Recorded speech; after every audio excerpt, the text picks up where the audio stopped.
아마 젊은이들이 저기 나무 익히는 걸 편집하다 보니까 아까 잠깐 말씀하셨는데 이 80년대 이제 후반 들어가시면서 이 보수적인 논객으로 그 색깔이 이제 확연히 전환이 됐다.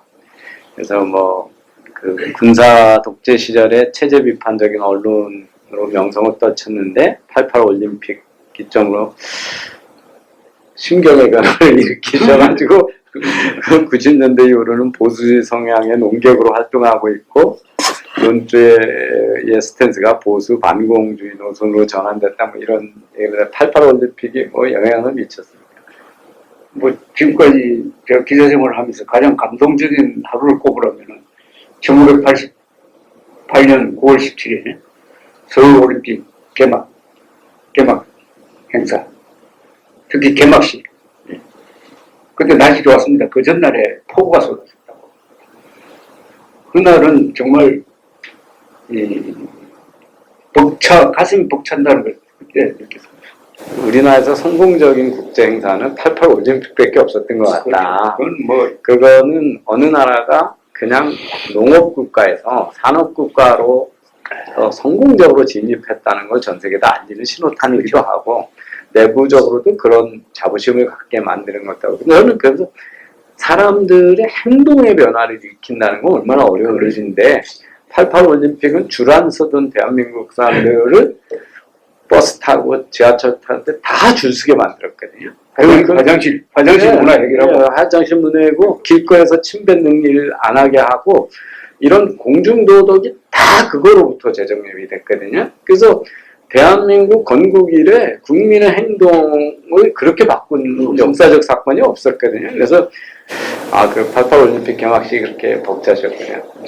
저는 88 올림픽과 관련해서도 참 글도 많이 쓰고 했는데 이 88 올림픽을 우리 민족사에 가장 성공한 사건으로 기록을 해가지고 이걸 여기서 여러 가지 배울 게 너무 많아요.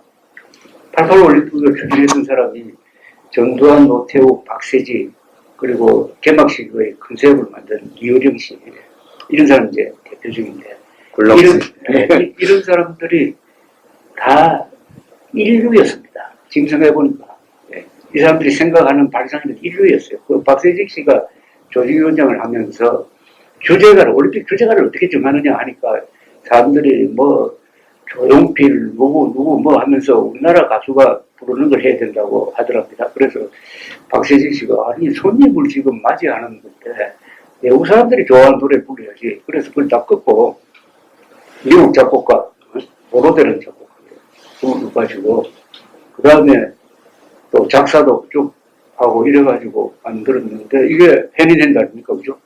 이게 역대 올림픽 주제가 랭킹 내면은 보통 1등이 휘트니 휴스턴이 부른 One Moment in Time 그게 1등이고 2등 아니면 3등이 항상 해니랜드입니다. 그 One Moment in Time도 미국에서는 서울올림픽 주제가로 인식을 하고 있는데 그만큼 주제가 하나도 이 사람들이 국제적 안목으로 만들었어요. 그리고 굉장히 그게 역사 속에 들어가 있습니다. 역시 이효령 씨란 지식 있는 천재적인 감각인데 벽을 넘어서 아닙니까? 벽을 넘어서 인종의 벽을 넘어서 이데올로기의 벽을 넘어서 벽을 브레이킹 다운 더 월이거든요.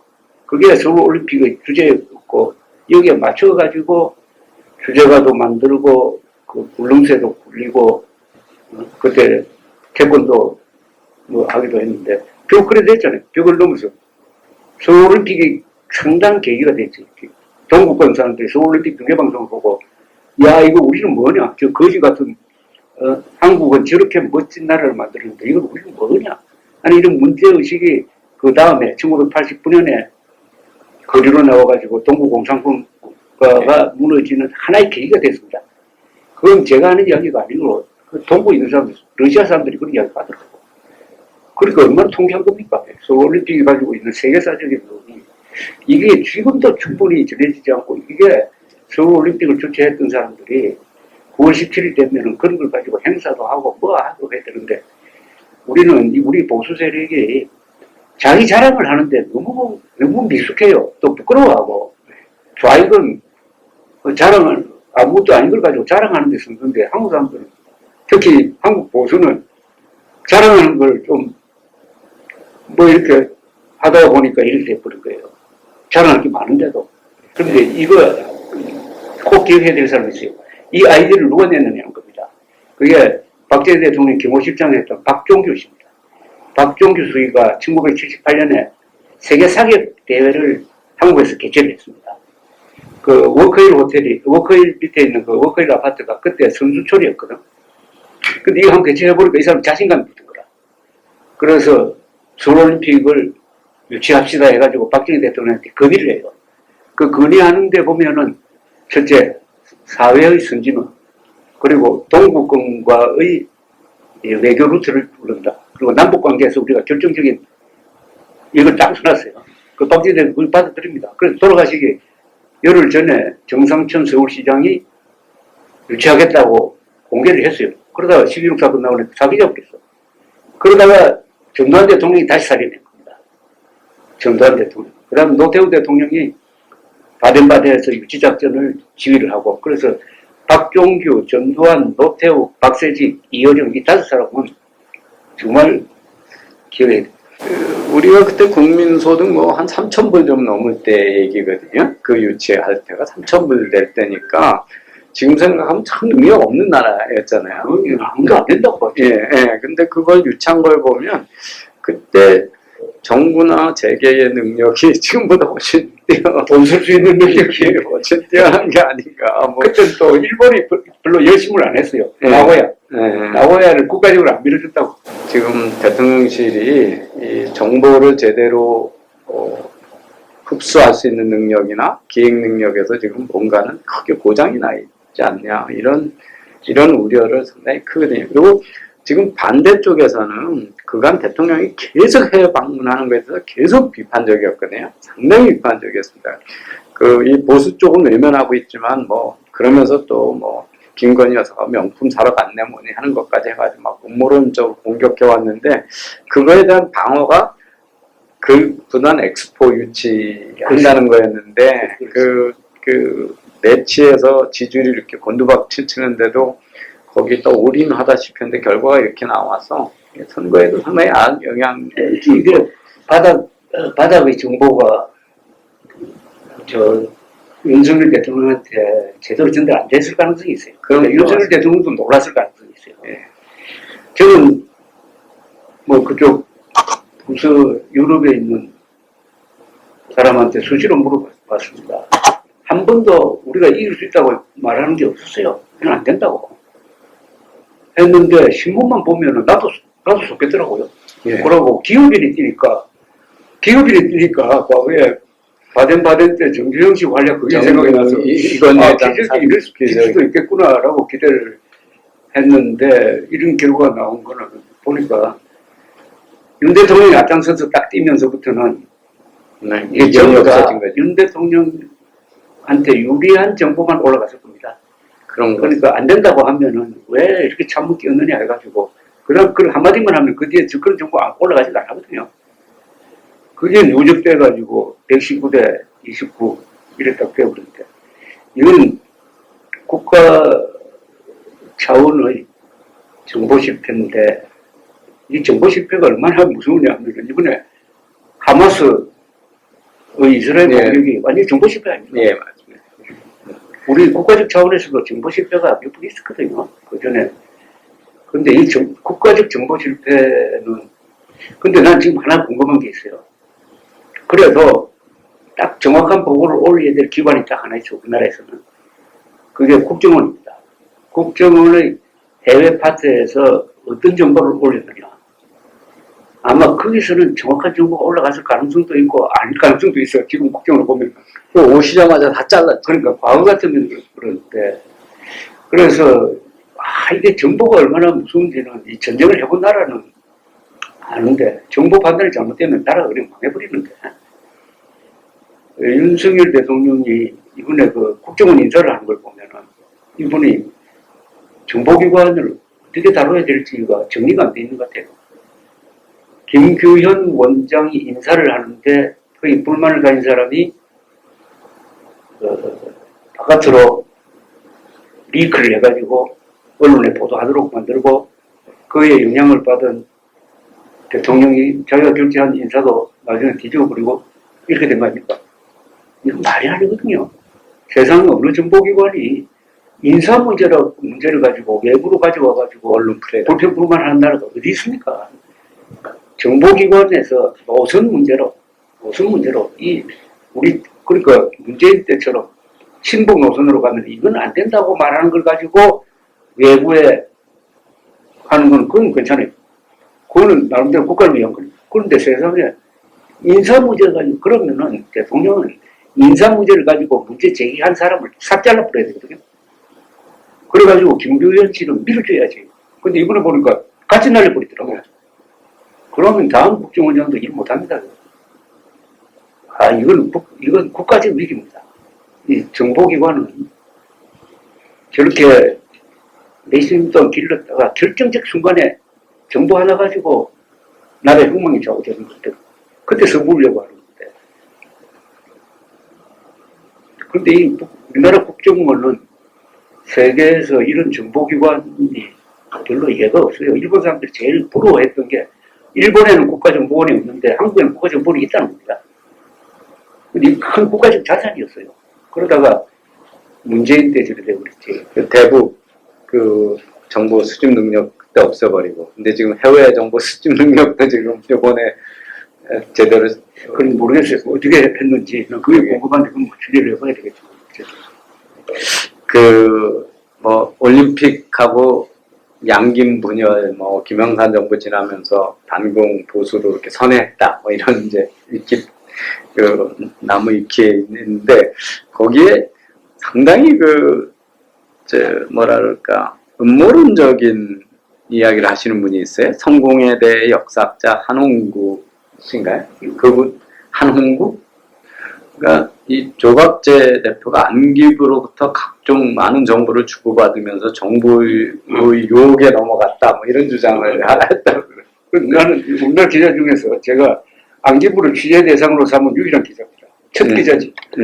아니 그때 같으면 안기부 받으면 안기부에서 공개하는 자료만 받았으면 되지. 안기부를 상대로 무슨 취재를 하느냐. 나는 안기부 왜 취재 대상이 안 되느냐.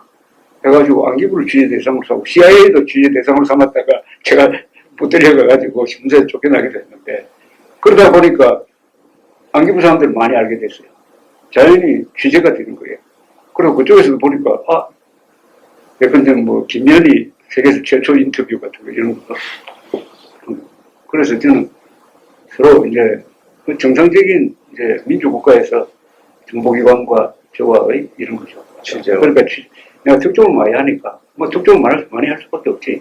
안기부를 취재를 하면 안기부에서도 이 정보는 어느 기자한테 주면은 제대로 보도가 되겠다 이런 거지. 내가 뭐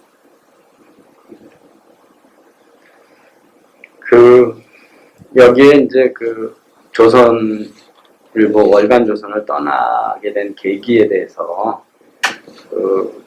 대표님이 이제 친일보다 더 나쁜 게 친북이다, 뭐 이 글을 김대중 대통령 때 썼더니 조선일보에서 정부 비판하고 조선일보 독자들이 반발하는 얘기, 친일에는 우리 국민들이 이제 대동단결해 있으니까 친일이 친북보다 나쁘게 뭐 이렇게 하면서 송이영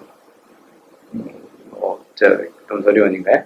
이 문제 그분이 막 공격하는 글을 조선일보에 쓰고 뭐 이렇게 되면서 월간조선에서 경질됐다 뭐 이런 표현을 써 있는데 사실인가요? 전혀 사실이에요. 예. 그러니까 이것도 어떻게 보면 신화를 만드는 거예요. 예. 이게 좀 이름이 유명해지고 하면은 그 사람과 관련된 이야기가 계속 만들어지더라고. 예. 그래서 그건 아니고 저는 뭐 물론 이런 정도는 있었죠. 내가 월간조선 편집장을 상당히 독자적으로 이렇게 끌면서 월간조선의 논조와 조선일보 논조하고 다른 경우도 들어 있었습니다. 그리고 김대중 정부 시절 되니까 상당히 우리 김영진 이야기가 그렇더라고. 저하고 김대중 주필하고 유건일 이런 사람들은 상당히 좀 소외시키라고 압력이 들어왔다 뭐 이런 이야기는 했는데 그걸 내한테 이야기는 한 적이 없어요. 조선일보가 다른 신문하고 다른 건 그런 압력을 막아줍니다. 그 경영자들이. 그래서 오늘날 조선일보가 있었는데 그래도 뭐 신문 언론 뭐 도봉과 뭐 그걸 통해서 내가 너무 우익적이다 하는 것을 비판하는 기사를 썼더라고. 그럼 내가 또 그게 반론권을 신청해가지고 그만한 분량으로 그게 반론을 제기를 하고 그렇게 된 거지. 나는 신문사 논조로 해서 그래서 2001년부터 2004년, 2005년 초까지 문화조선 대표를 4년 하다가 그 다음에 이제 그만뒀거든요. 그런 무슨 사건이 오히려 나를 막아줬지. 우리 경영진이 전두환 때도 노태우 때도 그 다음에 김대중 때도 압력을 막았습니다. 막아주고 또 노태우 대통령 시절에는 노태우 대통령이 가장 예민하게 생각했던 게 6.29 선언이에요. 6.29 선언의 진짜 주인공 누구냐? 다 노태우 대통령의 위대한 결단으로 알려져 있었거든요. 전두환. 그런데 며칠을 해보니까 전두환 대통령이 처음으로 이니시에이트를 한 거예요. 그 다음에 노태우 대통령을 설득을 하고 그러나 노태우 대통령이 위험부담을 제기했어요. 그러니까 결국 이거는 전두환, 노태우 두 사람이 공동작품이라고 봐야 된다고 기사를 썼는데 이거는 노 대통령 쪽에서 굉장히 화가 나는 부분이지. 그거 가지고 뭐 우리 김영진이 상당히 고초를 겪었는데 그 내용도 박철원 씨의 회고로 그걸 보고 내가 알았어요. 우리 조선일보 김영진이 압력받았다고 해가지고 나를 불러가지고 왜 그런 거 좀 그만 썼으면 좋겠다. 그런 말 일치 안 합니다. 정말 일치 안 합니다. 경영권과 편집권의 독립된 아주 좋은 예네요. 훌륭한 회사네요. 훌륭합니다. 예, 정말 훌륭한, 정말 그러기 쉽지 않네요. 제가 문정부 때 하도 소주성 공격을 하니까 국회 가서 대결하고 그러니까 많은 분들이 당신 괜찮냐 이런 얘기를 하시는 거예요. 그리고 이제 제가 야당 국회의원 한두 번 만났더니 민주당 국회의원들이 아주 제일 싫어하는 교수 1호가 너다 뭐 이런 얘기를 하시더라고요.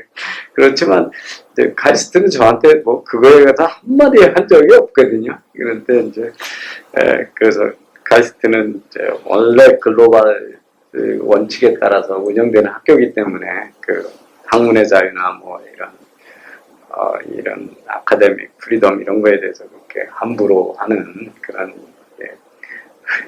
엉터리 학교가 아니다 이런 얘기를 제가 많이 말씀을 드립니다. 최근에는 제가 난 조선일보 떠난 다음에는 조선일보 비판을 많이 합니다. 특히 박근혜 대통령 탄핵 사태 때라든지 이럴 때 조선일보 스탠스도 비판하고 요새는 조선일보가 이준석을 잡으려고 무리를 좀 하는데 그런 건 비판을 하는데 제가 조선일보에 몸담고 있으면서 우리 경영진에서 부탁을 받고 와가지고 저보고 그 기사 뺐으면 좋겠다고 지적받은 게 단 한 번도 없습니다. 그리고 절대 안 해요. 그러니까 조중동을 싸잡아 비판하는 젊은 친구들 이 얘기 좀 잘 새겨드려야 될 것 같습니다.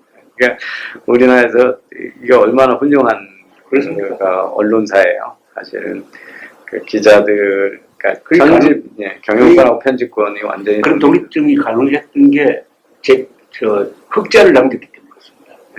조선일보가 계속 흑자를 그래 해야 돈도 벌고 흑자가 되니까 그런 정체성이 있어야 되니까. 경영진도 이렇게 해야 많이 팔린다. 부수가 많이 팔린다. 이렇게 되니까 그거하고 저는 시장 경제가 자유민주주의를 지키고 자유민주주의를 확대시키는 걸 1980년대 현장에서 본 사람이에요.